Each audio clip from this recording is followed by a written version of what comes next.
नमस्कार साथियों, यूपीएसआई 2025 की फॉर्म फिलिंग की जो प्रोसेस है उसमें आप बहुत ज़्यादा कंफ्यूज हो रहे हो, इसलिए बहुत सारी मिस्टेक्स भी आप कर चुके हो। अब मैं आपको इस क्लास में क्या क्या बताने वाला हूं, जैसे कि ग्रेजुएशन की जो मार्कशीट है उसका इशू हो, या फिर जो मैरिड वुमेन हैं उनके डॉक्यूमेंटेशन से जुड़े हुए इशू, जैसे कि उनका जाति प्रमाण पत्र, मूल निवास किसका होना चाहिए, पिता का हो या पति का हो, इन सब के बारे में डिटेल से जानेंगे। और जिन्होंने फॉर्म में कुछ गलतियां कर दी हैं, कुछ गलत भर दिया है, क्या उनका फॉर्म रिजेक्ट हो जाएगा, इसके बारे में जानेंगे।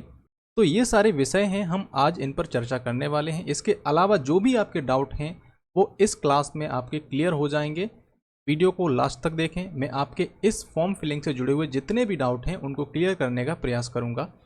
सबसे पहले हम समझेंगे ग्रेजुएशन को लेकर क्या इशू हैं और क्या मुद्दे हैं। यूपीएसआई 2025 के फॉर्म में सबसे बड़ी जो कन्फ्यूज़न है वो ग्रेजुएशन से संबंधित आ रही है, जिसमें आपको डिग्री और मार्कशीट दोनों ही अपलोड करने होते हैं। जैसे कि मैं आपको नीचे यहाँ पर दिखाऊंगा, ये आपका फॉर्म है, उसका एक स्क्रीनशॉट है। तो पहले हम पर्सनल डिटेल भरते हैं, other detail, educational qualification, upload profile documents, और यहाँ पर आप देखोगे तो आपका कास्ट सर्टिफिकेट है, डोमिसल, और 10वीं की जो आपकी मार्कशीट है और उसका सर्टिफिकेट, ये दोनों हैं। दो सर्टिफिकेट मांगे गए, एक मार्कशीट और सर्टिफिकेट दोनों के। साथ ही जो आपकी बैचलर डिग्री है, ग्रेजुएशन है, उसका एक डिग्री और उसकी मार्कशीट ये मांगी गई है। तो यहाँ पर हमको इसको अपलोड करना है। क्या करना है? अपलोड करना है। लेकिन अब समस्या क्या आ रही है? समस्या ये आ रही है कि इंटरनेट की कॉपी मौजूद है। अभी हाल ही में कई सारे बच्चों का रिजल्ट आया है ग्रेजुएशन का, तो उनके पास में ओरिजिनल मार्कशीट जो है वो मौजूद नहीं है।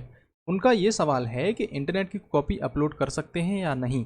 तो इंटरनेट की कॉपी को आपको अपलोड नहीं करना है, क्योंकि उसमें एक कॉलम ये भी है कि उसका सर्टिफिकेट नंबर आपको दर्ज करना होगा, जो कि इंटरनेट की कॉपी में नहीं होगा। तो अब आपको करना क्या है मार्कशीट के लेवल पर? तो सबसे पहले अपने कॉलेज जाइए, कॉलेज में पता कीजिए कि अगर आपकी मार्कशीट आ चुकी है तो मार्कशीट वहाँ से लीजिए और उसे ही आप अपलोड करें। अगर कॉलेज से नहीं मिलती है तो आप कॉलेज के थ्रू अपनी समस्याएं बताएं कि हमारी ये समस्या है। वो यूनिवर्सिटी से उनके जो संपर्क होते हैं यूनिवर्सिटी से होते हैं, अगर वो कर सकते हैं हेल्प तो वहाँ से वो कर सकते हैं, नहीं तो आप स्वयं यूनिवर्सिटी जाइए, या फिर यूनिवर्सिटी की वेबसाइट से अगर हो सकता है तो वहाँ से अपनी जो मार्कशीट है उसकी डिमांड कीजिए। और तीसरा ऑप्शन ये है आपका, जब इन सब चीज़ों से कुछ नहीं हो रहा तब आप क्या करें, डिजी लॉकर जो होता है वहाँ पर ज़रूर चेक कीजिए कि आपकी मार्कशीट वहाँ पर मौजूद है या नहीं है। तो डिजी लॉकर की आप अपलोड कर सकते हैं, सब जगह ये मान्य होगी, और जो आपका पुलिस का जो भर्ती बोर्ड है वो भी मान्य इसको करेगा। लेकिन आप जो है सबसे पहले ये चीज़ ट्राई करें, क्योंकि ओरिजिनल बहुत ज़्यादा ज़रूरी है, उसके बाद ही आप डिजी लॉकर पर जाएँ। अगर कोई ऑप्शन नहीं मिलता है तो आप डिजी लॉकर पर ज़रूर देखें। डिजी लॉकर एक ऐप है जिसे आप डाउनलोड कर सकते हैं अपने फ़ोन में, अपनी मेल आईडी वगैरह उसमें डाल के अपने सारे डॉक्यूमेंट्स निकाल सकते हैं। इसके बारे में बहुत सारी वीडियोज़ यूट्यूब पर हैं कि डिजी लॉकर से अपने कैसे डॉक्यूमेंट निकाले जाते हैं, ये सब आप देख सकते हो यूट्यूब पे सर्च करके। दूसरी समस्या यहाँ पर यह है कि जिनके पास मार्कशीट है उनके पास डिग्री नहीं है, क्योंकि मार्कशीट के आने के करीब 2-3 साल बाद डिग्री आती है, कई सारी यूनिवर्सिटी का ये नियम होता है। तो अब ऐसी कंडीशन में वो क्या करें? तो आयोग ने कहा है कि डिग्री नहीं है तो आप प्रोविजनल जो होता है उसको अपलोड कर दीजिए। अगर प्रोविजनल भी नहीं है तो क्या करें?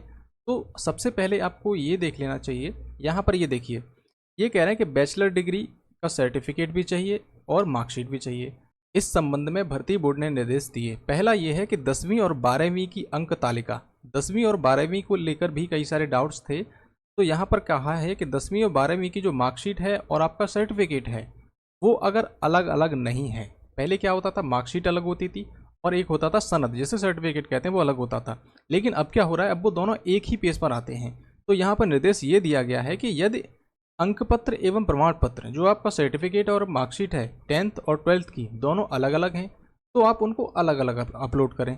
अगर एक में ही दोनों को शामिल कर दिया गया है तो दोनों को एक ही अभिलेख, जो आपका पेज है आपका, जैसे कि ये मान लीजिए इस पेज में आपकी मार्कशीट भी है और आपका सनद जैसे आप सर्टिफिकेट कह रहे हैं, दोनों एक ही पेज में हैं, तो दोनों जगह आप इसी पेज को अपलोड कर दीजिए, ये कहा है भर्ती बोर्ड ने। दूसरा है स्नातक को लेकर, ग्रेजुएशन को लेकर उन्होंने क्या कहा कि स्नातक की जो मार्कशीट है, अंक तालिका है, उसे अपलोड करना मैंडेटरी है, अनिवार्य है, यदि स्नातक की उपाधि उपलब्ध नहीं है। अब ये कह रहे हैं कि डिग्री आपके पास नहीं है तो क्या करना है आपको, प्रोविजनल जो स्नातक उपाधि है वो अपलोड करनी पड़ेगी। साथ ही अभिलेखों की संवीक्षा एवं शारीरिक मानक परीक्षण डॉक्यूमेंट वेरिफिकेशन के टाइम पर आपको जो आपकी मार्कशीट है, जो आपकी डिग्री है, उसको वहाँ पर दिखाना होगा। अभी आप यहाँ पर प्रोविजनल जो है उसको अपलोड कर सकते हैं। और यहाँ पर तीसरा स्पष्ट किया गया महिला अभ्यर्थियों को लेकर, वुमेन्स को लेकर, जाति प्रमाण पत्र को लेकर जो सबसे बड़ा डाउट था उनके लिए कि महिला अभ्यर्थी जो जाति का निर्धारण उनके पिता पक्ष से होता है, मतलब आपको अपना जाति प्रमाण पत्र पिता पक्ष की ओर से देना होगा। पति की ओर से यहाँ पर जारी किया गया जाति प्रमाण पत्र जो है मान्य नहीं होगा, आपको पिता पक्ष से जारी किया गया जाति प्रमाण पत्र ही लगाना होगा। आगे हम डिटेल से जानेंगे महिलाओं के संबंध में, जो वुमेन मैरिड हैं उनके संबंध में और क्या डाउट हैं। पहले यहाँ पर हम ग्रेजुएशन को कंप्लीट करते हैं। तो ये हो गया। अब प्रोविजनल आप कैसे लेंगे? पहले आप कॉलेज में संपर्क करिए कि मुझे प्रोविजनल चाहिए अपनी डिग्री के लिए, अपनी इस मार्कशीट के लिए। और यहाँ से कुछ नहीं होता तो यूनिवर्सिटी जाइए, यूनिवर्सिटी की वेबसाइट पे चेक कीजिए और डिजी लॉकर में आप चेक कर सकते हैं। तो ये 3 पॉइंट आपको ध्यान में रखने हैं। अगर कहीं से भी कुछ नहीं होता तो डिजी लॉकर आपके लिए लास्ट ऑप्शन हो सकता है।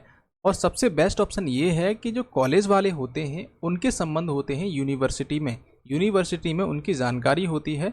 तो अगर उनसे रिक्वेस्ट करते हैं, अपनी प्रॉब्लम को बताते हैं, तो आपकी प्रॉब्लम को वो समझेंगे और अपनी तरफ से यूनिवर्सिटी में रिक्वेस्ट करेंगे आपकी जो डिग्री है या मार्कशीट है उसको लेके। कई सारे बच्चों का ये डाउट था कि हमें फाइनल ईयर की मार्कशीट लगानी है कि फर्स्ट ईयर की या तीनों वर्ष की। तो देखिए, आपको फाइनल ईयर की मार्कशीट को अपलोड करना है।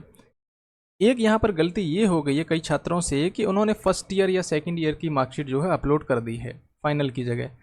अब क्या होगा? तो अब देखिए, इसमें घबराने की कोई ज़रूरी बात नहीं है, ये आपकी माइनर गलती हो चुकी है। अगर कभी भविष्य में आप नोटिफिकेशन चेक करते रहिए, अगर कभी भविष्य में आता है इसको मॉडिफाई करने का, आपका जो फॉर्म फिल किया है उसको मॉडिफाई करने का ऑप्शन आता है तो आप वहाँ पर सुधार कर लीजिए। अगर नहीं होता तो डॉक्यूमेंट वेरिफिकेशन जब आपका होगा वहाँ पर इस चीज़ को स्पष्ट कर दें आप। ये बहुत ही छोटी सी गलती है और इसको वहाँ पर आप ज़रूरी जो सर्टिफिकेट हैं या फिर कोई एफिडेविट है उसको दिखाकर आप इसको सही करवा सकते हैं। तो यहाँ पर इतने तनाव लेने की ज़रूरत नहीं है, आपका जो एडमिट कार्ड है वो ज़रूर आएगा। मैरिड वुमेन से संबंधित क्या क्या यहाँ पर समस्याएं आ रही हैं इस फॉर्म को फिल करते समय? तो देखिए, मैरिड वुमेन से संबंधित आ रही है जाति प्रमाण पत्र को लेकर। जैसा कि मैंने अभी आपको बताया कि जाति प्रमाण पत्र जो है पिता पक्ष या पति पक्ष किसके नाम से होना चाहिए, तो मैंने कहा आपसे पिता पक्ष के द्वारा उसमें पिता का नाम होना चाहिए, पिता की जाति शामिल होगी महिला के उसमें, ठीक है। तो महिला जिसकी शादी हो चुकी है, जाति किसकी मानी जाएगी? पिता की मानी जाएगी। जो जाति पिता की होगी वही उस महिला की मानी जाएगी और प्रमाण पत्र भी उसका पिता के नाम से होना चाहिए। कितना पुराना होना चाहिए? कितना भी पुराना हो कोई दिक्कत नहीं है। यहाँ पर देख लीजिए कितना पुराना होगा। अनुसूचित जाति का प्रमाण पत्र जो है आपका किस तिथि से, यहाँ पर तिथि दे नहीं रखी, यहाँ तक का होना चाहिए 11/9/2025 से पहले कभी का भी हो आपका, वो चल जाएगा। अब यहाँ पर एक चीज़ और है, मूल निवास, इसको लेकर डाउट था। मूल निवास जो है पिता की ओर से या पति पक्ष किसके नाम से होना चाहिए? क्या आपका जो मूल निवास है जहाँ पर आप शादी से पहले रहती थी अपने पिता के यहाँ पर, वहाँ का होना चाहिए, या फिर अब आपकी शादी हो चुकी है और पति के यहाँ रहते हैं वहाँ का होना चाहिए, या कई सारी ऐसी महिलाएं होती हैं उनका तलाक हो जाता है वो अपने पिता के पास में रहती हैं, तो उनका जो मूल निवास है वो कहाँ का होना चाहिए, ऐसे समझते हैं। देखिए, जहाँ आपका वर्तमान निवास है, जहाँ आप रह रहे हो, चाहे आप पिता के यहाँ पे रहते हो चाहे पति के यहाँ पे रहते हो, वहीं का आपको मूल निवास डालना है। और कितना पुराना चलेगा, आपका मूल निवास कितना भी पुराना हो इस तिथि से पहले का होना चाहिए। तो ये डाउट आपका क्लियर हो गया मूल निवास से संबंधित। आगे इससे जुड़ी हुई और भी कुछ डाउट हैं वो भी समझेंगे। अब जैसे कि यहाँ पर कहा गया है मूल निवास ये 11/9/2025 से पहले कभी तक का हो। अन्य पिछड़ा वर्ग, इसके संबंध में बात की गई है, आप जो ओबीसी का सर्टिफिकेट लगाओगे वो 1/4/2025 से 11/9/2025 के बीच का होना चाहिए। वहीं ईडब्ल्यूएस का भी यही सेम डेट है, इसके बीच का होना चाहिए। बल्कि एससी और एसटी ये जो हैं इनके जाति प्रमाण पत्र होंगे, इनके लिए कोई भी ऐसी डेट नहीं है कि इस तारीख से इस तारीख के बीच का होना चाहिए। बस फाइनल डेट ये है कि 11/9/2025 से पहले का होना चाहिए। अब यहाँ पर एक और डाउट ये है कि कुमारी, केएम, ये सब चीज़ें हमारी जो मार्कशीट होती है उसमें होते हैं।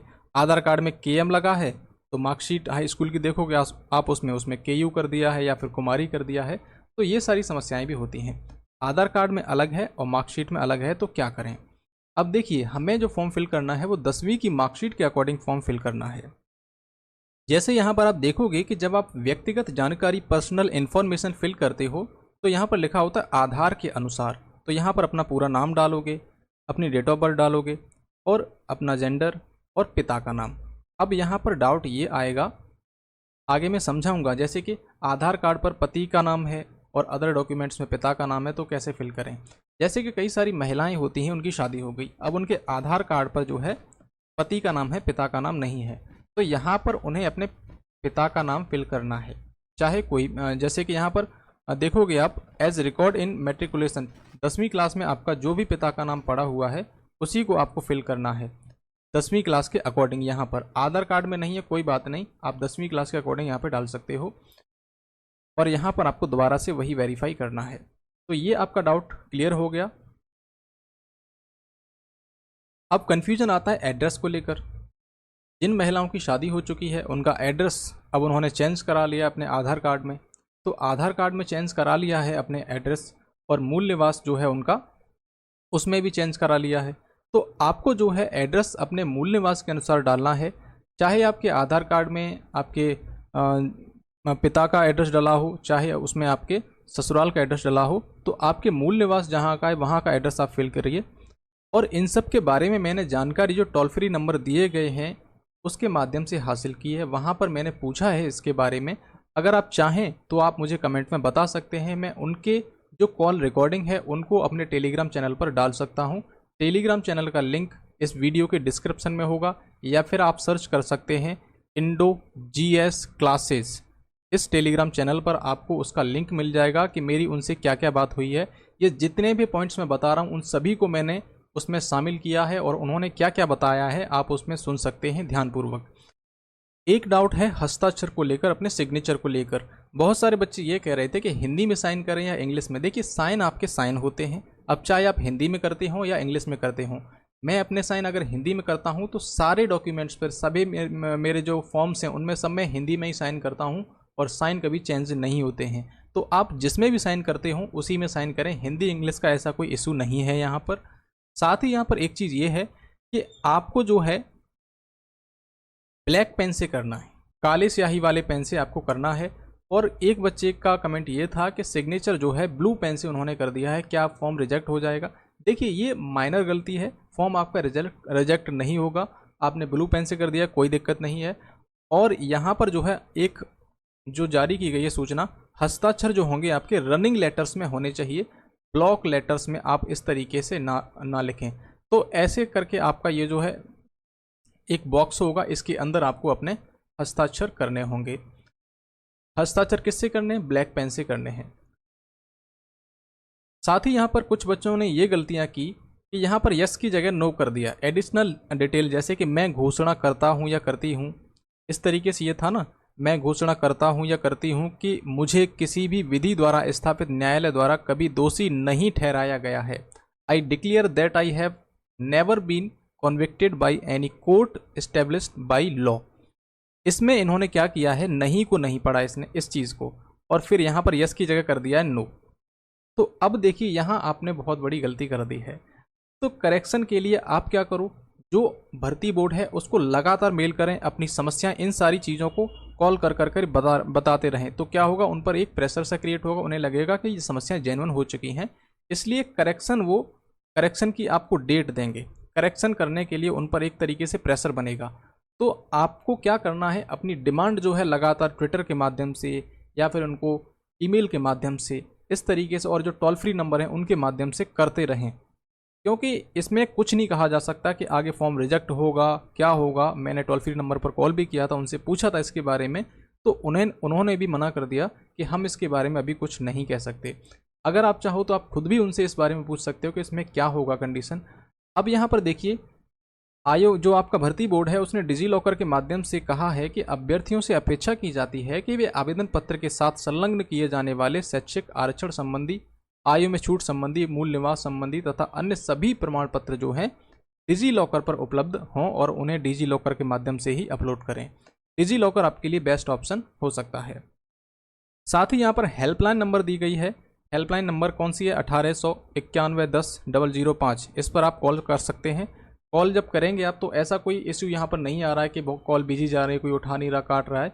मैंने 2-3 बार कॉल किया, 2-3 बार आराम से बात हुई है, उन्होंने सभी प्रश्नों के जवाब दिए हैं। यहाँ पर दिक्कत ये आई है कि भर्ती बोर्ड ने किसी प्राइवेट कंपनी को ये टेंडर दिया है हेल्पलाइन नंबर के लिए, और उन्हें भी इतनी जानकारी नहीं है। मुझे उनसे बात करते हुए ये लग रहा था कि इन्हें कुछ नहीं पता, बस इन्हें कॉल करने के लिए बिठा दिया गया है। तो यहाँ पर सबसे बड़ी दिक्कत यही आ रही है कि उन्हें भी इन चीज़ों के बारे में पता नहीं है। हालांकि ऐसा नहीं है कि वो कॉल वगैरह काट रहे हैं, प्रॉपर बात कर रहे हैं, सब चीज़ें हो रही हैं। तो मैंने यहाँ पर जो चीज़ें बताई, जैसे कि ग्रेजुएशन को लेकर आप अपने कॉलेज आइए, यूनिवर्सिटी में पता कीजिए, या फिर डिजी लॉकर के माध्यम से कीजिए। दूसरा, वुमेन का जो है जाति प्रमाण पत्र आपका पिता के साइड से लगेगा, पति के साइड से नहीं। साथ ही आपसे एक और चीज़ मैं कहना चाहूँगा कि आप किसी भी साइबर कैफ़े से या किसी से भी फॉर्म फिल कराते हो तो उस पर पूर्णतः भरोसा मत कीजिए, अपने अकॉर्डिंग फॉर्म फिल करिए। कई सारी फॉर्म फिलिंग करने की प्रोसेस यूट्यूब पर दे रखी हैं, उनको समझिए। और अगर कहीं पर आपको समझ नहीं आ रहा है तो जो हेल्पलाइन नंबर है उस पर कॉल कीजिए। तो मैरिड वुमेन के बारे में एक बार फिर से स्पष्ट कर दूं मैं कि जाति प्रमाण पत्र जो है आपका वो पिता के साइड से होना चाहिए। मूल निवास जो है जहां पर आप निवास कर रही हैं वहां का होना चाहिए। पुराने ये कितने भी हों आप लगा सकते हैं। आगे यूपीएससी से संबंधित कोई भी नोटिफिकेशन आती है, फॉर्म फिलिंग से संबंधित कोई भी नोटिफिकेशन आती है, उसके बारे में मैं आपको अपडेट रखूँगा। इसलिए इस चैनल को आप सब्सक्राइब कर लें, वीडियो को लाइक करें, साथ ही अपने दोस्तों को शेयर करें जिन्हें इन सब में दिक्कत हो रही है, जिन्हें फॉर्म फिलिंग में दिक्कत हो रही है, क्योंकि आपके एक शेयर से उनकी बहुत सारी हेल्प हो सकती है।